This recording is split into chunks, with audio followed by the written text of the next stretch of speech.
साथियों, जय मूल निवासी, जय भारत, जय भीम, जय संविधान। हैदराबाद में 40वें राष्ट्रीय अधिवेशन को लेकर के जो 26, 27, 28 तारीख को आयोजित होने जा रहा है, उसको लेकर के हम फिर आपके सामने हाजिर हुए हैं कि 27 तारीख को, पहले वीडियो में हमने 26 तारीख के बारे में बताया कि किन किन विषयों पर कितने सेशन में चर्चा होगी। तो 27 तारीख का दूसरे दिन में हमारे 3 सेशन चलेंगे। पहला सेशन वही हमारा 9:30 से 1 बजे तक चलेगा। तो 9:30 से 1 बजे तक जो चलेगा उसको हमने जो है प्रतिनिधि सत्र नाम दिया है। और प्रतिनिधि सत्र में जो विषय हमने वहाँ पर चर्चा के लिए रखा है, बहुत ही गंभीर विषय है। और उस विषय को लेकर के लोगों को जो जानकारी नहीं है या जानकारी छुपाई गई है, उस जानकारी को हम लोगों तक पहुँचाना चाहते हैं।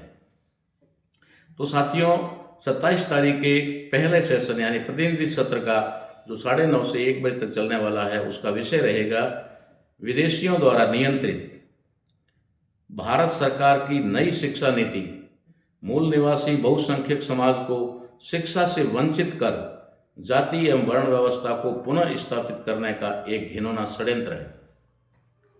ये विषय शायद पढ़ करके बोलने में आपको पूरी तरह से समझ में नहीं आएगा, इसलिए मैं इसके ऊपर भी थोड़ा आपको ब्रीफ करना चाहूँगा कि भारत की जो सत्ता है, भारत के अंदर जिसको हम लोग केंद्र सरकार कहते हैं मूल रूप से, और राज्यों की सरकारें हैं, यानी भारत का जो पूरा सिस्टम है, वो पूरा का पूरा सिस्टम विदेशियों के नियंत्रण में है। विदेशी, जिसके बारे में हम लोग बहुत बड़े पैमाने पर खुलासा कर चुके हैं कि भारत के अंदर ऐसे बहुत सारे लोग हैं जो भारत को, भारत की राजनीति को, भारत के मीडिया को, भारत के कार्यपालिका को और न्यायपालिका तक को पूरी तरह से कंट्रोल किए हुए हैं। ऐसे जो सरकार यानी देश के लोकतंत्र के चारों पिलर को कंट्रोल करने वाले जो विदेशी लोग हैं, उन लोगों ने जो अपना मूल मंत्र पहले से यानी हजारों साल से चलाया हुआ है कि इन्हें शिक्षा से वंचित कर दो और पूरी तरह से जो है कमज़ोर कर दो।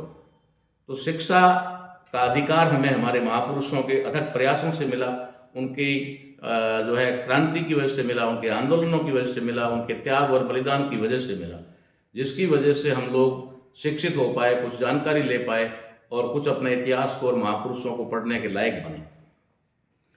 लेकिन हमारा दुश्मन जानता है कि अगर शिक्षा का दौर अगर इसी तरह चलता रहा और इसी तरीके से अगर लोग जानकार होते रहे, तो ये एक दिन निश्चित रूप से हमारी गुलामी से मुक्त हो जाएंगे और हम लोगों को ये गुलाम बना देंगे, या फिर हमें एक तरह से कहा जाए तो यहाँ से भगा भी सकते हैं। ऐसी स्थिति में उन्होंने शिक्षा नहीं देंगे ऐसा तो कह नहीं सकते, इसलिए उन्होंने नई नीति बनाई, जिसे अभी नई शिक्षा नीति कहा जाता है, न्यू एजुकेशन पॉलिसी कहा जाता है।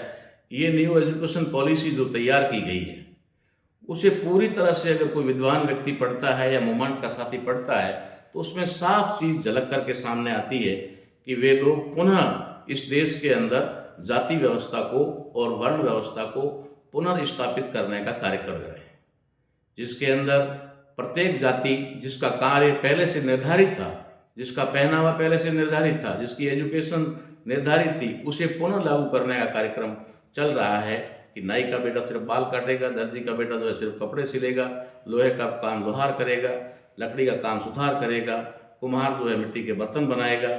इसी तरीके से तमाम जातियां जिनको पहले से ही वर्ण व्यवस्था के आधार पर काम दिए गए थे या काम के आधार पर उनकी जाति निश्चित की गई थी, उसे पुनर्स्थापित करने का नई शिक्षा नीति में साफ साफ दिखाई दे रहा है। अब बहुत सारे लोग हमारे किसी लालच में आकर के वो शांत हो रहे हैं या फिर खुश हो रहे हैं कि हमारे लिए सरकार अच्छा सोच रही है। वो सरकार क्या सोच रही है, इसके बारे में वहाँ पर गंभीर चर्चा की जाएगी और बहुत सारे विद्वान जो लोग वहाँ आमंत्रित किए गए हैं, वे लोग भी अपने अपने विचार उस पर रखेंगे। ये चर्चा का विषय हमारा पहले सत्र का है। उसके बाद में फिर 1 बजे से 2 बजे तक हमारा लंच टाइम रहेगा और इस भोजन अवकाश के बाद पुनः 2 बजे हमारा 27 तारीख यानी दूसरे दिन का दूसरा सेशन शुरू होगा, जो विशेष चर्चा सत्र क्रमांक 3 के नाम से जाना जाएगा। इस विशेष चर्चा सत्र क्रमांक 3 के अंदर 2 से 5 बजे तक चर्चा की जाएगी और इस चर्चा का विषय जो रहेगा बहुत ही गंभीर विषय है कि हमारी समस्याओं का समाधान संगठनों से नहीं, संगठित होने से ही संभव है। पहले हमें जातियों में बांटा, आज हमें संगठनों में बांट रहे हैं। ये बात कहने के लिए एक सब्जेक्ट या 2 लाइन का, एक 2 सेंटेंस का विषय कहा जा सकता है, लेकिन इसके अंदर कितनी गंभीरता छुपी हुई है ये तो वहाँ पर आप विद्वान लोगों के विचार सुनने के बाद में ही समझ पाएंगे। इसलिए आप लोगों का वहाँ पर उपस्थित रहना बहुत ही अनिवार्य है। साथियों, मैं आपको बता दूं पहले इस विषय के बारे में कि हम लोग बाबा साहब अम्बेडकर ने और हमारे महापुरुषों ने, या बाबा साहब ने सभी महापुरुषों के पूरे विचारों के एक सारांश को, एक विचारधारा का रूप देकर के हमारे सामने रखा और उसके अंदर उन्होंने संगठित होने की बात कही, शिक्षित होने की बात कही और संघर्ष करने की बात कही। जिसके अंदर संगठित होने की बात आई तो संगठित होने का मतलब था, उनका सोच ये थी कि आप सभी लोग एक हो जाओ और एक होकर के अपने दुश्मन की पहचान करो और उससे लड़ो। लेकिन हमारे लोगों ने संगठन बनाने को ही संगठित होना समझ लिया। ये एक बहुत बड़ी विडंबना की बात है, क्योंकि हम लोग हजारों साल तक शिक्षा से वंचित रहे। इसकी वजह से हम लोग शब्दों के षड्यंत्र को, शब्दों के जाल को नहीं समझ पाए। इसलिए हम लोगों ने ये विषय यहाँ रखा है कि क्या हम संगठित हो रहे हैं या संगठन बना रहे हैं। पहले वर्ण व्यवस्था के अंदर जाति व्यवस्था बना करके उन्होंने हमें 6743 टुकड़ों में बांटा, लेकिन आज हम लोग संगठित होने के नाम पर, संगठित करने के नाम पर हम लोग लाखों संगठनों का निर्माण कर चुके हैं। यानी हम पहले हजारों भागों में और टुकड़ों में बंटे थे, आज हम लाखों टुकड़ों में बंट चुके हैं। इसलिए संगठन बनाना हमारी किसी भी समस्या का समाधान नहीं हो सकता है। संगठित होना ही हमारी समस्या का समाधान है। संगठित कैसे हो सकते हैं, इसके लिए वहाँ पर जो है चर्चा की जाएगी और वहाँ पर इसका समाधान निकाला जाएगा कि कैसे संगठनों को एक किया जा सकता है। अगर हम उद्देश्य एक होते हैं तो संगठन अपने आप एक होते हैं। इस पर वहाँ पर चर्चा होगी। इसलिए मेरा आप लोगों से फिर एक अनुरोध है कि आप ऐसे ज्वलंत विषयों पर, जो चर्चा आपको कहीं नहीं मिलेगी, बहुत सारे लोग आपको मिल जाएंगे, मंच सजाने वाले, भीड़ इकट्ठा करने वाले, बातें बताने वाले, लेकिन ऐसी बहुत सारी बातें जो है गंभीरता वाली बातें वो आपको नहीं मिलेगी। इसलिए पामसेप संगठन हर साल, वैसे तो पूरे साल भर निरंतर हमारे कार्यक्रम चलते हैं, लेकिन वो आंशिक होते हैं, छोटे प्रोग्राम होते हैं, घंटे 2 घंटे के होते हैं। लेकिन ये जो अधिवेशन है ये लगातार चर्चा का और चर्चा करने के लिए 3 दिन, 4 दिन का, 5 दिन का समय हम लोग लेते हैं। तो आप लोगों से अनुरोध है कि इसमें अधिक से अधिक संख्या में पहुंचने की कोशिश करें।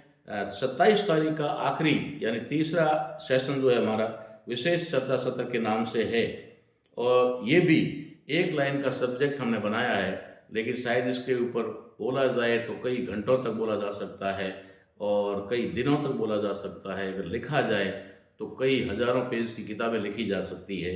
इतना गंभीर विषय है जो हमने सायंकालीन सत्र में रखा है। चाय के टी ब्रेक के बाद में 5:30 से 8:30 बजे तक ये सेशन चलेगा, जो एक बहुत ही गंभीर विषय को लेकर के रखा गया है। वो विषय है भारत के विकास में भारतीयों का कितना विकास।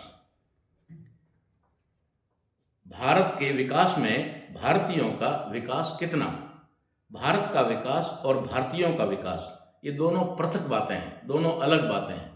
भारत का विकास और भारतीयों का विकास, तो हम लोगों को, बुद्धिजीवी लोगों को वहाँ पर इस सत्र के माध्यम से हम लोग एक संदेश देना चाहेंगे और ऐसे बहुत सारे विद्वानों को आमंत्रित कर रहे हैं जो इस पर गहन अध्ययन करके वहाँ पर आएंगे और आपको जानकारी देंगे कि क्या भारत का विकास भारतीयों के विकास से अधिक जरूरी है या भारत के विकास से ज़्यादा भारतीयों का विकास जरूरी है।